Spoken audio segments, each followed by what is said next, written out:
Et messieurs dames bonjour et bienvenue dans cette vidéo tournée avec une petite caméra grand angle au sein de la concession Univers Niort Mendes. Il est là, il s'est fait très attendre et on l'a eu pendant une toute petite semaine sur notre parc. Là je profite de cette fin de journée, un samedi soir où il n'y a plus personne sur le parc, pour vous faire une petite vidéo rapide de ce fameux chausson X550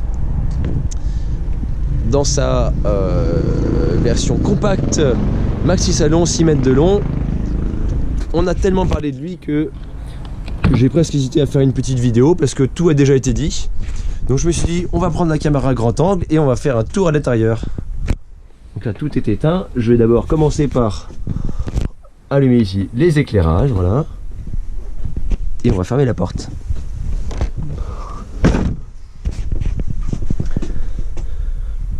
Alors il a été visité comme jamais ce véhicule, il est resté 4 jours sur le parc et on a eu au moins 100 visites. Donc il y a des choses à remettre en place, parce que c'est pas joli autrement. Voilà, et j'ai peut-être pas grand chose à dire dans cette vidéo. Déjà parce que je préfère vous laisser constater l'ambiance à bord, et aussi parce que vous pouvez peut-être l'entendre, mais ma voix en fin de journée après avoir causé avec 36 000 personnes, et ben je commence à ne plus avoir de ressources vocales. Voilà notre cuisine avec l'extension de plan de travail qui est assez spacieuse. 3 feux, non je plaisante, il n'y a que 2 feux sur ce modèle là, c'est largement suffisant. Un frigo très mixte, donc qui fonctionne au gaz, au 12 volts et au 220 volts quand vous êtes branché au secteur. Le panneau de commande typique de chez Chausson, là il n'y a pas eu de changement en particulier. Des éclairages à LED. Alors là, à l'entrée j'ai un interrupteur principal avec mon éclairage au plafond, au-dessous du lit pavillon, et après j'ai d'autres éclairages, vous voyez ces éclairages là. Et après si je vais regarder encore un peu ailleurs, je vais voir qu'ici j'ai des tout petits interrupteurs là, qui sont discrètement cachés, vous voyez. J'ai des petites lumières, des lumières de main courante, pas de main courante, mais pour éclairer le sol, un peu comme au cinéma. Et puis le deuxième, vous voyez, c'est mon éclairage ici à LED qu'on va retrouver à l'entrée également. Et j'en ai aussi, hop, en haut du meuble et en bas aussi. Voilà, bon, ils se sont un petit peu amusés sur les éclairages chez Chausson. Ce serait pas nouveau, ma foi. Et après, donc, si on regarde l'avant, on comprend bien qu'on a un très grand salon. On a notre fameux lit pavillon électrique qui descend jusqu'en bas, vraiment très très bas. Si on regarde les rails, ils vont vraiment très loin en profondeur, donc ça veut dire qu'on peut aller avec une hauteur de matelas qui est vraiment je sais pas, à hauteur du genou, quoi, grand maximum. Donc là il n'y a pas de problème pour aller au lit. Et bien sûr, comme c'est un lit électrique, on peut mettre à la hauteur qu'on veut. Si on veut aménager un couchage dessous pour une 3e ou une 4e personne, c'est possible. La table centrale se replie vers le bas, c'est électrique aussi. Et toutes mes commandes sont dessous plan de travail. Ça c'est ma table, et ça c'est mon lit. Vous voyez le lit ici là. Coucou toi. Donc évidemment je le descends au centimètre près, hein. Je peux vraiment gérer comme je veux. Et là on va trouver un lit classique, sommi à latte. Et des petits éclairages à LED en plus ici, vous voyez. J'en ai un en face là-bas. Et je crois, ouais, voilà, j'ai des petites prises USB pour charger le téléphone ou brancher un appareil USB. Hein. C'est relativement simple. Allez, je remonte mon lit.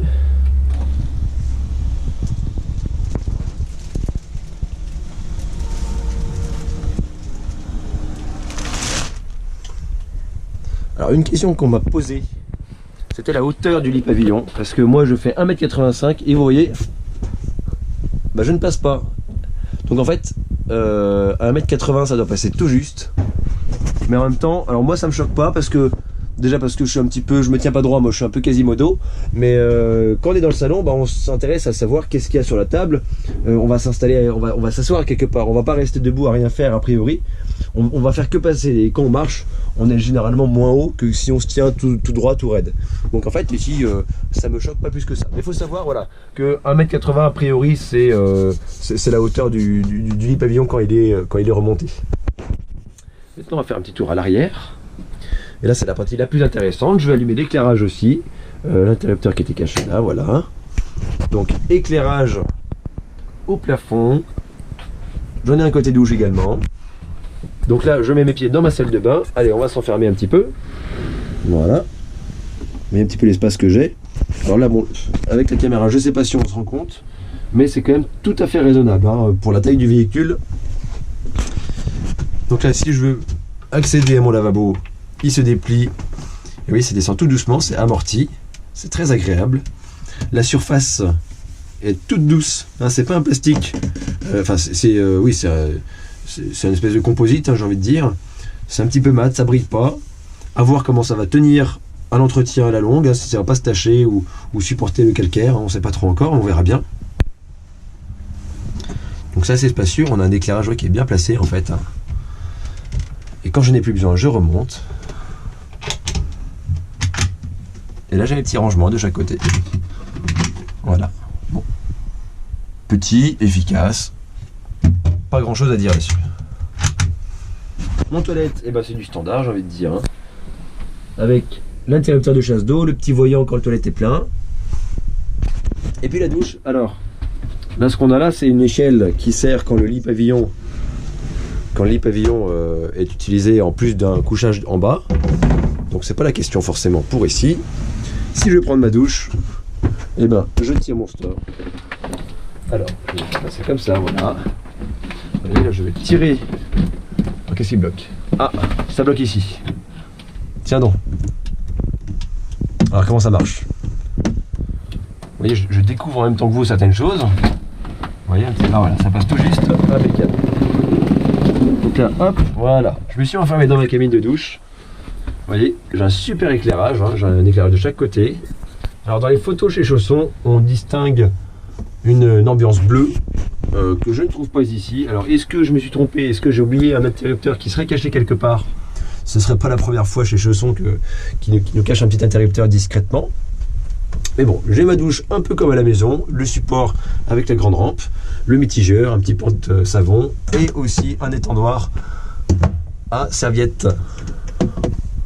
Et aussi un lanterneau au plafond qui est assez lumineux. En fait, le fait d'avoir les parois toutes blanches ici bien exposées, ça donne pas mal de lumière. Parce que déjà, là, vu l'heure, le soleil commence à se coucher. Et on a moins de lumière extérieure. Je referme mon stop, voilà, impeccable. Et une fois que j'ai fini ma douche, alors j'aurai accès à mon linge, je peux ouvrir ma porte-cloison, mais ce qui est sympa, ça on l'a vu, je vais certainement répéter ce que 36 000 personnes ont déjà dit. On a cette porte, hop, qui cloisonne ici, alors, et là j'accède à mon dressing. Il y a une penderie qui est assez large, on a de quoi mettre pas mal de choses. Bon, on n'ira pas mettre une quinzaine de combinaisons de ski bien sûr, mais on peut y loger quelque chose. Alors, est-ce que j'aurais une petite critique à faire ici?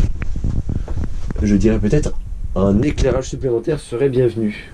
Parce que pour le coup, un éclairage ici, on est super lumineux. Et alors ici, un petit peu moins. Après bon, je ne veux pas non plus me plaindre, le véhicule ici, il est quand même pas trop mal. On a l'éclairage de la salle de bain qui suffit correctement. Et en fait ici, hop, je peux ouvrir ma porte dans ce sens-là, mais aussi dans l'autre. Vous voyez, je peux l'ouvrir complètement. Alors là, j'ai mon échelle qui est en travers, elle va m'embêter. Je vais la remettre là, qu'elle ne me dérange pas. Voilà.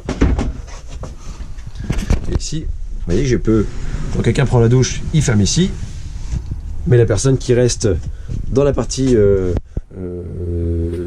vie, on va dire, voilà, peut accéder toujours au dressing si nécessaire. Hop, là, j'ouvre complètement et j'accède toujours au fameux dressing. En face, je vais avoir mon grand placard. Alors c'est un placard ou une soute, en fait, hein, ça a les deux rôles. Alors là, il y a mes deux grandes mousses qui me servent à faire mon couchage supplémentaire dans le salon. Mais évidemment, si on n'a que 2 personnes à bord du véhicule, c'est peut-être pas nécessaire d'avoir ces mousses à bord. On peut les retirer et là, j'ai un grand... Alors, c'est assez sombre, mais en fait, en face, on ne voit pas trop, mais j'ai ma trappe extérieure. Donc en gros, c'est ma trappe de soute extérieure. Voilà, elle communique avec l'intérieur par ce même volume. Hein, et c'est plutôt dans la hauteur. J'ai encore 2 petites étagères en plus. Là j'ai mes toiles, ça c'est des petits accessoires, des plastiques d'emballage, bon, qui étaient dans le véhicule qui nous est arrivé. Hein. On va les laisser, on va pas les déranger. Et en bas j'ai encore un petit tiroir. Voilà, il est là. c'est pas plus mal.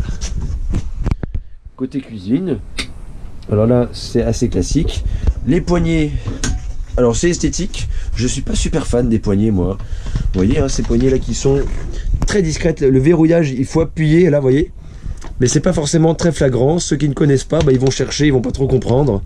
Mais dans la logique des choses, vous voyez, c'est ces systèmes hein, que on va appuyer dessus. Ah, par contre là, il y a un point bien. Un petit support bouteille pour 4 bouteilles pour l'apéritif. Et ça rattrape l'inconvénient que je viens d'évoquer. Bon, petit port USB. Qu'est-ce que j'ai autrement dans la cuisine? Un petit support ici pour ce qu'on veut, des petits crochets, bon, classique. Ah, voilà. Éclairage sur le plan de travail, très bien. Donc évidemment, je n'ai pas précisé, mais ce véhicule, il est proposé pour l'instant par Chausson avec une seule version, alors c'est-à-dire celle qui est présentée dans cette vidéo, cette ambiance couleur. Il est systématiquement proposé avec ses stores occultants, pare-brise et vitres latérales. Les vitres latérales, c'est les systèmes un petit peu type éventail. Volant en cuir, commande au volant. Pack Connect avec donc l'écran de caméra de recul et l'autoradio, la climatisation, le régulateur de vitesse, l'airbag passager, tout ça c'est inclus de série sur ce modèle. Évidemment ici il est présenté avec le Fiat 2020, mais la version qui est commercialisable de ce modèle, à savoir que les commandes ont déjà été ouvertes au public. Il sera donc vendu avec le nouveau Fiat qui va arriver à partir de la collection 2022. Je voulais préciser donc que ce modèle là est présenté comme ici avec une boîte manuelle 140 chevaux. C'est la version de série qui est proposée à 59 990 € par Chausson. Et encore une fois, bah, ils nous montrent qu'ils savent rationaliser leur configuration. Tout est inclus dedans, hein, les éclairages, les prises, les équipements de conduite et esthétique. Pour un seul prix, la seule chose qui est en option intéressante, on va dire, c'est la boîte automatique 160 chevaux. Vous voyez, on n'a pas le choix de boîte automatique 140 chevaux ou de solution intermédiaire. C'est une boîte automatique avec 160 chevaux sous le capot. Sur Fiat, bien sûr. Et c'est la seule option, je crois, qui est au catalogue. Il y a une autre option aussi, c'est le pack sécurité avec des capteurs anti-collision, avec une reconnaissance automatique des feux de signalisation, voilà. Certains équipements d'aide à la conduite, plutôt d'aide électronique. Voilà, je ne suis pas forcément convaincu que ce soit une option ultra demandée actuellement, mais pourquoi pas. Il faut bien commencer un jour. Et puis donc voilà, on arrive à ce petit tour intérieur. On a vite fait le tour en fait, hein, vous voyez. Si maintenant on parle de télévision, bah, j'en ai pas sur ce modèle là, mais il nous propose quand même un support. J'ai ma voix qui est vraiment en train de partir en sucette. Excusez-moi, je vais m'appeler Patrick Bruel dans quelques instants. On a le support télévision ici, a priori. Alors si je ne me trompe pas, j'ai l'impression qu'il est censé être mobile, mais j'ai pas encore compris. Derrière mon petit panneau de contrôle, bah, j'ai un espace encore disponible. Il y a le pré-câblage pour l'antenne, pour la télévision, etc. Je crois qu'on a fait le tour. Si, regardez-moi. Il y a des dessous de plats qui sont collés au mur, ça c'est parfait. Ici et là, ne cherchez pas à les décoller, c'est de la décoration. Hein. Vous voyez en fait, hein, vous voyez, avec ces petits éclairages là. En fait, voilà, c'est vrai que beaucoup de fabricants ne proposent pas de décoration gratuite comme ça, qui n'a aucun... Alors ça n'a aucun sens technique, c'est juste esthétique. Un petit miroir aussi, c'est rigolo. Hein, là, je vais en trouver un aussi, bien sûr. Voilà, c'est des petites choses qui font la différence dans ce modèle-là. C'est qu'ils ont osé chercher des sensibilités qui sont vraiment gratuites, qui n'ont pas forcément de sens technique ou structurel ou quoi que ce soit. C'est purement esthétique. Ici au sol, j'ai une imitation carrelage. Ah, c'est pas le faux bois qu'on a beaucoup dans les camping-cars. Là, on a vraiment un aspect. Alors c'est un lino bien sûr, hein, mais ça reste assez propre quand même. Et dessous les banquettes, bien sûr, du rangement pour les chaussures, les chaussettes, les lingots d'or. Ici, alors là j'ai hop, j'ai encore une petite niche ici qui se cache. Là-dessous, on distingue mon dossier avec l'appui-tête qui se relève et qui se met face à la route pour le passager droit. La même chose à gauche. Toutes mes banquettes, vous voyez, on distingue le système qui est déjà prêt, hein, c'est pas un bricolage, on rabat le dossier et c'est prêt pour la route. Est-ce qu'il y aurait encore autre chose que j'aurais oublié de préciser dans ce modèle-là? Ah, j'avais pas vu. Une petite niche encore ici, dessous le frigo. On éteint la lumière parce que On essaye de respecter l'environnement. Non, je plaisante. Ici, on a souvent des panneaux solaires sur ces modèles-là. Donc voilà, les grilles du frigo. Alors, vous voyez, ils ont pris le soin de mettre du blanc en bas et du noir en haut, bien sûr. Ça se fait plus discret. On a la trappe pour la cassette des toilettes. C'est très classique. Notre façade arrière, qui est du coup originale, hein, on peut pas dire le contraire. Notre caméra de recul qui est intégrée au profil. On a eu un pré-support de porte-vélo si nécessaire. Alors, vu la configuration ici, vous voyez là, on a toute une surépaisseur ici, des moulures et compagnie. Soit on aura un porte-vélo fixe qui soit assez haut, ou alors il faudra prévoir un porte-vélo ascensionnel hein, qui puisse descendre des vélos à une hauteur convenable. Côté arrière gauche, on va retrouver ici, dans ce noir un peu discret, je ne sais pas si ça ressort bien à la caméra, on a donc la porte pour la bouteille de gaz. On met une bouteille de gaz de 13 kg de propane. Et après ici, notre fameuse porte qui donne accès. Alors, il faut que je fasse ça demain, c'est mieux. Hop, excusez la caméra, voilà.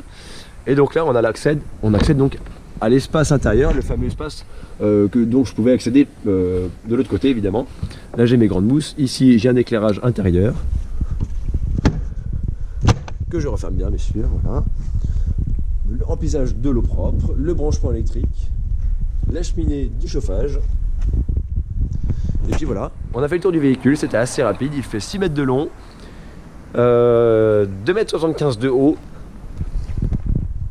Bon, après voilà, sur les informations du véhicule, on trouve toutes les caractéristiques techniques, c'est du composite. Vous voyez, on peut bien juger de cette finition, disons, de cette ligne esthétique hein, qui est assez appréciable. En tout cas, beaucoup de personnes l'ont vu aujourd'hui, beaucoup de personnes qui ne connaissaient pas le modèle, en entrant dans le magasin, forcément, ils ne peuvent pas le rater, hein, il est bien placé. Donc tout le monde en a fait le tour. Et pour l'instant, on n'a eu que de la bienveillance. Beaucoup de gens ont dit, bah tiens, voilà, c'est vraiment très intéressant. Maintenant, à voir à l'usage ce que vont dire les futurs utilisateurs. Les premières livraisons sont annoncées par le fabricant à partir de décembre 2021. Et comme on voit qu'aujourd'hui, il y a déjà tellement de commandes qui sont tombées sur ce modèle-là, et ben si vous voulez l'avoir le plus tôt possible, et ben en fait c'est déjà maintenant qu'il faudrait presque raisonner pour le commander, parce que autrement, si vous attendez encore 6 mois que la collection 2022 sorte officiellement, et ben en fait il y aura une liste d'attente qui, je crains, sera très très longue. Donc voilà, on a fait le tour du véhicule. C'était David de Univers Niort Mendes pour vous servir avec une voix de Patrick Bruel. Et puis Christophe qui rentre du parc et qui a tout rangé à ma place. Merci Christophe. Salut.